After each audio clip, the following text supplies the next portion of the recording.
महाकुंभ में अपनी आंखों की सुंदरता को लेकर वायरल होने वाली ये लड़की अब फिल्म की हीरोइन बनने जा रही है।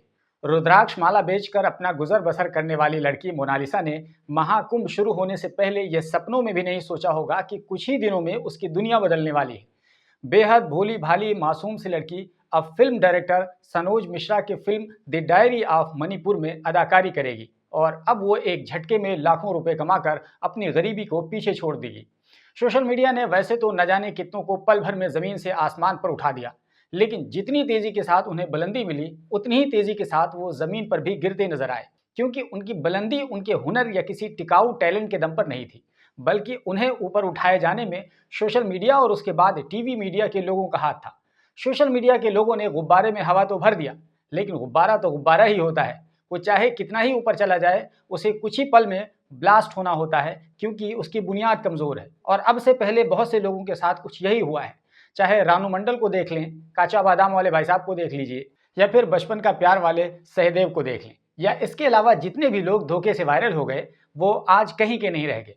दरअसल हमारे देश में भावना नाम की एक नदी बहती है, जिसमें लोग तुरंत बह जाते हैं और किसी को भी सर पर उठा लेते हैं। शुरू शुरू में कुछ चालाक किस्म के लोग ऐसे होते हैं, ऐसे लोगों की लोकप्रियता का फायदा उठाने के लिए उनके पास पहुंच जाते हैं और उनकी शोहरत को कैश कराने के लिए ऐसे लोगों का इस्तेमाल करने लगते हैं। उनसे पैसा भी कमाते हैं और उन्हीं के साथ कुछ लोग शोहरत भी कमा लेते हैं। लेकिन यह सारा खेल तभी तक चलता है जब तक उसकी शोहरत का खुमार आम जनता के दिमागों में चढ़ा होता है, और जैसे ही आम जनता उनको भुलाकर किसी दूसरे को स्टार बनाने लगती है, इनका रंग फीका पड़ने लगता है और उसके बाद मार्केटिंग करने वाले चालाक लोग जो फायदा उठाने के साथ आए थे और फायदा भी उठाया था, वो भी अपना बुरिया बिस्तर समेट लेते हैं और इस दो पल वाले स्टार को अंधेरे में ढकेल कर पतली गली से निकल जाते हैं। दोस्तों, अब तक की यही सच्चाई है। अगर यकीन ना हो तो रानू मंडल को देख लीजिए। रानू मंडल जो कभी एक रेलवे स्टेशन पर भिखारी की जिंदगी गुजार रही थी, वो एक दो गाने के सहारे अपनी जिंदगी की गाड़ी मुसीबत की पटरियों पर घसीट रही थी। तभी एक नौजवान आता है, उसका गाना शूट करता है, उसकी वीडियो बनाता है और उसको सोशल मीडिया पर पोस्ट कर देता है।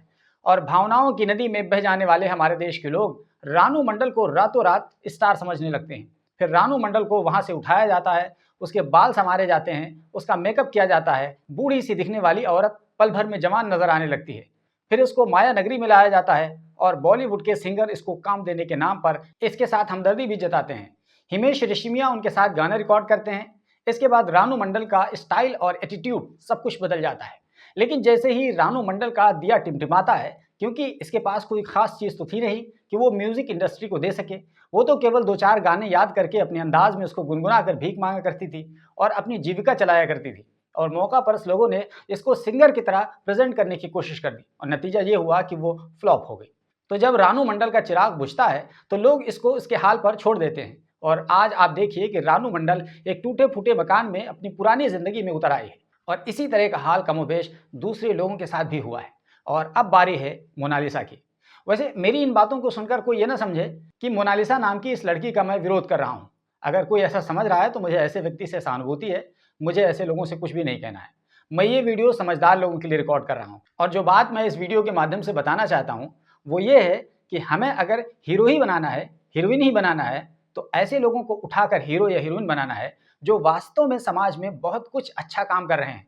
चाहे डॉक्टर देवी शेट्टी की मिसाल ले लें, शांता शीलनायर देख लें, सुनीता कृष्णन को देख लें, नसीमा हुर्जुक को देख लें, सुभाषिनी मिस्त्री हों, परिमल देसाई और तृप्ति देसाई हों, अजहर मखसूसी हों, दीपिका नारायण भारद्वाज हों, फातिमा सबरीमाला हों, ईला भट्ट हों, सोनम वांगचुक हों और इस जैसे न जाने कितने नाम हैं जो समाज में क्रांतिकारी वाला काम कर रहे हैं। अभी मैं थोड़ा थोड़ा इनके बारे में बताने वाला हूँ, तब जान पाएंगे कि रियल में हीरो या हीरोइन कौन हो सकते हैं। लेकिन नहीं, हमें तो ढिंचे पूजा को आगे बढ़ाना है, हमें तो मोनालिसा को हीरोइन बनाना है, क्योंकि इससे तुरंत पैसा और फेम कमाने का मौका मिलता है। दोस्तों, क्या आप डॉक्टर देवी शेट्टी को जानते हैं, जिनका बेंगलुरु में हरदयाल नारायण नाम का एक हॉस्पिटल है और उसमें वो बहुत कम पैसों में दिल से संबंधित बीमारियों का इलाज करते हैं, ऑपरेशन करते हैं, हार्ट ट्रांसप्लांट करते हैं। यानी एक आम आदमी उनके हॉस्पिटल में हार्ट ट्रांसप्लांट करवा सकता है और उसका घर खेत कुछ भी नहीं बिकने वाला है। इसी तरह शांता शीलनायर की बात करें तो इन्होंने मद्रास यानी चेन्नई में वाटर रेन हार्वेस्टिंग की फील्ड में, यानी बारिश का पानी संचय करने की दिशा में इतना अहम काम किया है और कर रही हैं। इसके बारे में बात करने लगें तो आपको बताएं कि पूरा एपिसोड बन जाएगा। गूगल पर आप जाकर इसको पढ़ सकते हैं इनके बारे में। इसी तरह सुनीता कृष्णन की बात कर लें तो ये महिला अपनी पूरी जिंदगी को वक्फ कर चुकी है ऐसी लड़कियों को बचाने में जो ज़बरदस्ती कोठों पर देह व्यापार में ढकेल दी जाती हैं और दोबारा से उनका एक अच्छी ज़िंदगी गुजारना मुहाल हो जाता है। लेकिन ये महिला इनको रेस्क्यू करती है और अब तक 25 से 30 हज़ार महिलाएं इसकी वजह से कोठों से निकल चुकी हैं। इस महिला ने इनके लिए स्कूल खुलवाया है, उनमें से बहुतों के लिए रोजगार का इंतजाम किया है, लेकिन शायद ही कोई होगा जो सुनीता कृष्णन का नाम जानता होगा। इसी तरह नसीमा हुर्जुक की बात करें तो इस महिला ने जो खुद व्हील चेयर पर है, लेकिन इसने इस कमजोरी को कमजोरी नहीं समझा बल्कि इसको एक हौसला देने का जरिया समझा और अब तक करीब 20,000 के आसपास ऐसे बच्चों बच्चियों की स्कूलिंग का इन्होंने इंतजाम किया है जो इन्हीं की तरह हैंडीकैप हैं, माजूर हैं, चल फिर नहीं सकते हैं। इसके अलावा सुभाषिनी मिस्त्री की बात करें तो इस बूढ़ी महिला ने अपने हॉस्पिटल को शुरू किया था और वो झोपड़ी से उसकी शुरुआत की थी। उसके बाद इन्होंने बेहतरीन इंफ्रास्ट्रक्चर वाले मल्टी स्पेशलिटी हॉस्पिटल को लाकर खड़ा कर दिया। वो और अपने बेटे के साथ मिलकर फ्री में इलाज करती हैं, कोई पैसा नहीं। इसी तरह गुजरात के दो लोगों की बात करें जो पति पत्नी हैं, परिमल देसाई और तृप्ति देसाई, जो कि गुजरात में ऐसे लोगों के लिए शेल्टर देने, उनकी तालीम के इंतजाम करते हैं जो 2002 में गुजरात दंगों के प्रभावित थे, पीड़ित थे। उनमें अधिकतर मुस्लिम समाज के लोग हैं। इसी तरह 2001 में कच्छ और भुज के अंदर जो जलजला आया था, उसके पीड़ित जो हैं उनके लिए भी ये लोग शेल्टर और तालीम का इंतजाम करते हैं। लेकिन शायद ही आप में से कोई होगा जो इनके बारे में जानता होगा, परिमल देसाई और तृप्ति देसाई के बारे में। इसी तरह हैदराबाद के अजहर मखसूसी की बात करें तो वो पिछले 12 सालों से हैदराबाद में रोजाना बेला नागा सैकड़ों की संख्या में भूखों को भर पेट खाना बिल्कुल फ्री में खिलाते हैं। इसके अलावा दीपिका नारायण भारद्वाज की बात कर लें तो इस महिला ने इस समाज में हिम्मत दिखाई और इस हाल में जब हमारे देश में पुरुषों के खिलाफ बिल्कुल एकतरफा कानून बना हुआ है और कितनी ही ऐसी महिलाएं हैं जो धड़ल्ले से अपने अधिकारों का दुरुपयोग कर रही हैं और उसके नतीजे में आए दिन कई ऐसे मामला सामने आ जाते हैं जिस तरह आपने बीते दिनों अतुल के साथ बेंगलुरु में होता हुआ देखा था। तो दीपिका नारायण भारद्वाज 2012 से लगातार धारा से उलट पुरुषों की आवाज बुलंद कर रही हैं और उनके केस को देखती हैं, उनसे मिलती हैं और पीड़ित पुरुषों की आवाज बनकर समाज के एकतरफा कानून को चुनौती देने की कोशिश कर रही हैं। वहीं सोनम वांगचुक की बात कर लें तो इस बंदे ने तालीम की दुनिया में कुछ अलग ही करने की कोशिश की है और करके दिखाया है और ऐसा प्रैक्टिकल मॉडल तैयार किया है लद्दाख के अंदर जो हर किसी को समझना चाहिए। हम इस छोटी सी वीडियो में उनके काम को नहीं बता सकते हैं, अलबत्ता अगर आप इनके बारे में डिटेल से जानना चाहेंगे तो आप गूगल पर जा करके जान सकते हैं, पढ़ सकते हैं। मैं दावे के साथ कह सकता हूं कि आप सोनम वांगचुक के फैन हो जाएंगे।